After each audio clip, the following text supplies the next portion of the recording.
आकाशवाणी भोपाल से प्रस्तुत है प्रादेशिक समाचार।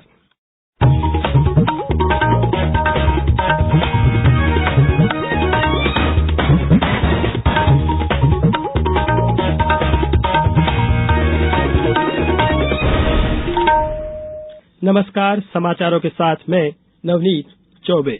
सबसे पहले इस बुलेटिन के मुख्य समाचार। भारत रत्न डॉक्टर भीमराव आम्बेडकर की जयंती आज। मुख्यमंत्री ने कहा, बाबा साहेब के जीवन से जुड़े पंच तीर्थों को तीर्थ दर्शन योजना से जोड़ा जा रहा है। प्रदेश की पहली हाईटेक फ्लोरिकल्चर नर्सरी और एरोपोनिक्स लैब की स्थापना ग्वालियर में होगी। देश में महामारी के दौरान जानवरों की सुरक्षा के लिए एनिमल पेंडेमिक प्रिपेयर्डनेस पहल की शुरुआत और राज्य में उत्साह से मनाया जा रहा है बैसाखी का त्योहार। अब समाचार विस्तार से। आज संविधान निर्माता डॉक्टर भीमराव आम्बेडकर की जयंती है। इस अवसर पर प्रदेश भर में अनेक कार्यक्रम आयोजित किए जा रहे हैं। डॉक्टर आम्बेडकर की जन्मस्थली महू में आज डॉक्टर आम्बेडकर का 132वां जयंती समारोह आयोजित किया गया। इसमें राज्यपाल मंगूभाई पटेल और मुख्यमंत्री शिवराज सिंह चौहान शामिल हुए। इस मौके पर मुख्यमंत्री ने कहा कि डॉक्टर साहेब भीमराव आम्बेडकर के जीवन से जुड़े पंच तीर्थों, उनकी जन्मभूमि महू, शिक्षा भूमि लंदन, दीक्षा भूमि नागपुर, महापरिनिर्वाण भूमि दिल्ली और चैत्य भूमि मुंबई को मुख्यमंत्री तीर्थ दर्शन योजना से जोड़ा जा रहा है।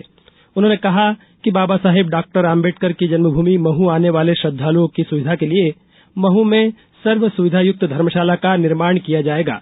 गौरतलब है कि राज्य शासन द्वारा बाबा साहब डॉक्टर भीमराव आम्बेडकर के पंच तीर्थों को मुख्यमंत्री तीर्थ दर्शन योजना में शामिल करने संबंधी अधिसूचना आज जारी कर दी गई है।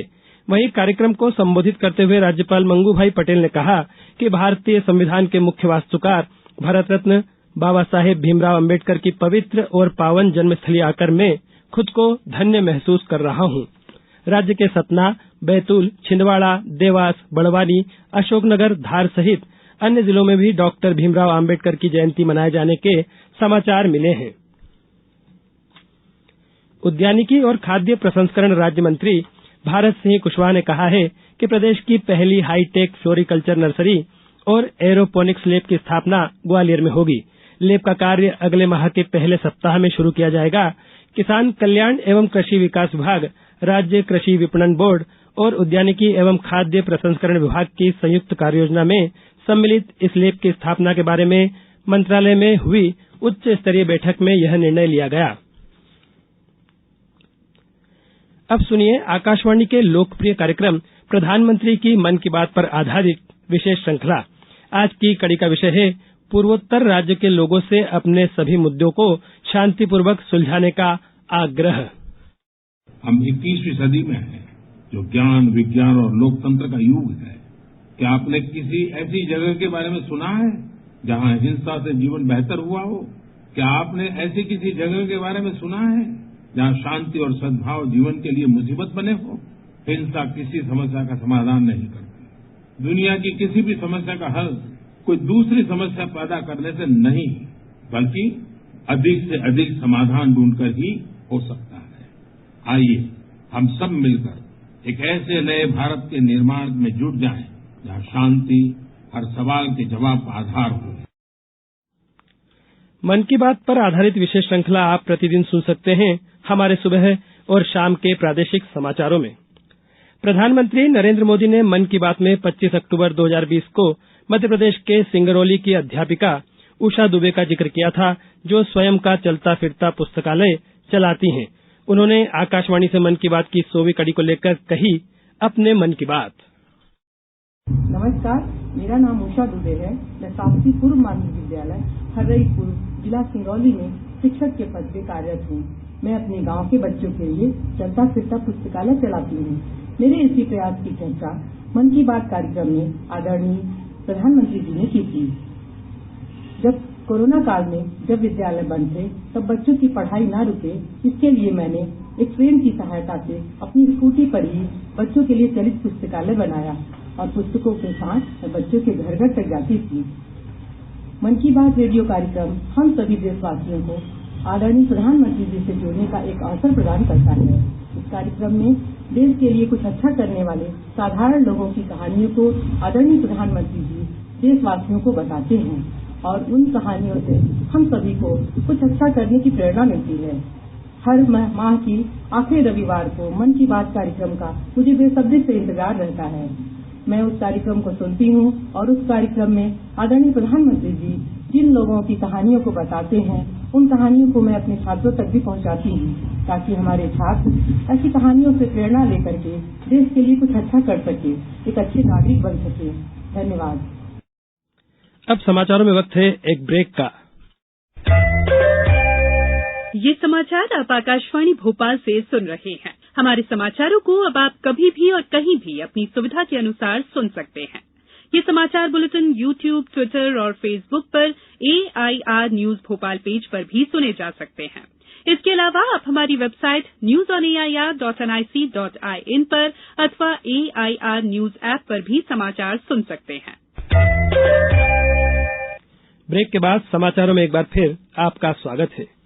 प्रधानमंत्री नरेंद्र मोदी ने देशवासियों से दूरदर्शन के नेशनल चैनल पर धरोहर भारत की कार्यक्रम देखने की अपील की है। यह कार्यक्रम डीडी नेशनल चैनल पर आज और कल रात 8 बजे प्रसारित किया जाएगा। एक ट्वीट में प्रधानमंत्री ने कहा कि यह वृत्तचित्र भारत की समृद्ध सांस्कृतिक विरासत और आजादी के लिए अपना सर्वस्व बलिदान करने वाले स्वतंत्रता सेनानियों को श्रद्धांजलि है। केंद्रीय मत्स्य, पशुपालन और डेयरी मंत्री पुरुषोत्तम रूपला ने महामारी के दौरान जानवरों की सुरक्षा के लिए एनिमल पेंडेमिक प्रिपेयर्डनेस पहल की शुरुआत की। इसका उद्देश्य महामारी के समय पशुओं की सुरक्षा के लिए पूरी तैयारी रखना है। इसमें जानवरों और मानव स्वास्थ्य दोनों के लिए खतरनाक जेनेटिक रोगों पर ध्यान देने के साथ पशु महामारी के लिए देश को तैयारियों को बढ़ाना है।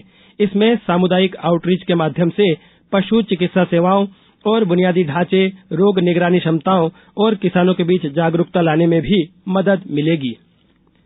राज्य में आज बैसाखी का त्योहार हर्षोल्लास के साथ मनाया जा रहा है। देवास जिले में इस अवसर पर विभिन्न कार्यक्रम आयोजित किए जा रहे हैं। बैसाखी के मौके पर देवास स्थित गुरुद्वारे में श्रद्धालुओं ने मत्था टेका। यहां अखंड पाठ के साथ लंगर का आयोजन किया गया। मुख्यमंत्री शिवराज सिंह चौहान ने प्रदेशवासियों को बैसाखी के पावन पर्व की हार्दिक शुभकामनाएं दी हैं। श्री चौहान ने सोशल मीडिया पर जारी संदेश में कहा है कि ईश्वर से प्रार्थना है कि अन्नदाता की खुशहाली, समृद्धि और नई उमंगों से जुड़ा यह त्योहार सभी के जीवन में नई ऊर्जा और नए उत्साह का संचार करे। देश में पिछले 24 घंटों के 11,100 से अधिक कोविड के नए मामले दर्ज किए गए। केंद्रीय स्वास्थ्य मंत्रालय ने कहा है कि इस दौरान 6,000 से अधिक लोग कोविड से ठीक हुए हैं। मंत्रालय ने बताया कि देश में इस समय 49,000 से अधिक रोगियों का इलाज चल रहा है और स्वस्थ होने की दर 98.7% है। देश भर में अब तक 220 करोड़ 66 लाख से अधिक टीके लगाए जा चुके हैं। सामाजिक न्याय और दिव्यांगजन सशक्तिकरण विभाग द्वारा संचालित सभी योजनाओं में समग्र पोर्टल पर 1 अप्रैल 2023 से आधार ई-केवाईसी अनिवार्य कर दिया गया है। विभाग के प्रमुख सचिव फैज अहमद किदवई ने बताया कि अब किसी भी हितग्राही को विभागीय योजना का लाभ प्राप्त करने के लिए समग्र पोर्टल पर स्वयं का आधार ई-केवाईसी करना होगा। इसके बाद ही विभागीय पोर्टल पर आवेदन दर्ज हो सकेगा। अब कुछ समाचार संक्षेप में। मुख्यमंत्री शिवराज सिंह चौहान ने धार जिले में पिछले दिनों हुए सड़क हादसे में मृतकों के परिजनों को 4-4 लाख रुपए की आर्थिक सहायता प्रदान की है। टीकमगढ़ जिले में मुख्यमंत्री लाडली बहना योजना में पात्र महिलाओं के पंजीयन ऑनलाइन किए जा रहे हैं। जबलपुर के डुमना विमानतल रोड पर आज 2 मोटरसाइकिलों की भिड़ंत में एक छात्र की मौत हो गई, वहीं 3 अन्य गंभीर रूप से घायल हो गए। बैतूल में गुरुद्वारा गुरु सिंह सभा में गुरुद्वारा प्रबंधक कमेटी द्वारा बैसाखी खालसा साधना दिवस बड़ी श्रद्धा भावना के साथ मनाया जा रहा है। कटनी जिले के लोक सेवा केंद्रों में बंद पड़ी आधार अपडेशन प्रक्रिया को पुनः प्रारंभ करा दिया गया है। मुरैना में शक्ति समागम कार्यक्रम का आयोजन किया गया। कार्यक्रम में भारतीय स्त्री दर्शन, महिलाओं की स्थानीय समस्याएं, स्थिति एवं समाधान और देश के विकास में महिलाओं की भूमिका विषय पर चर्चा हुई। और आईपीएल क्रिकेट में आज कोलकाता के ईडन गार्डन्स में कोलकाता नाइट राइडर्स का मुकाबला सनराइजर्स हैदराबाद से होगा। ये मैच शाम 7:30 बजे से शुरू होगा। इस बुलेटिन में बस इतना ही। नमस्कार।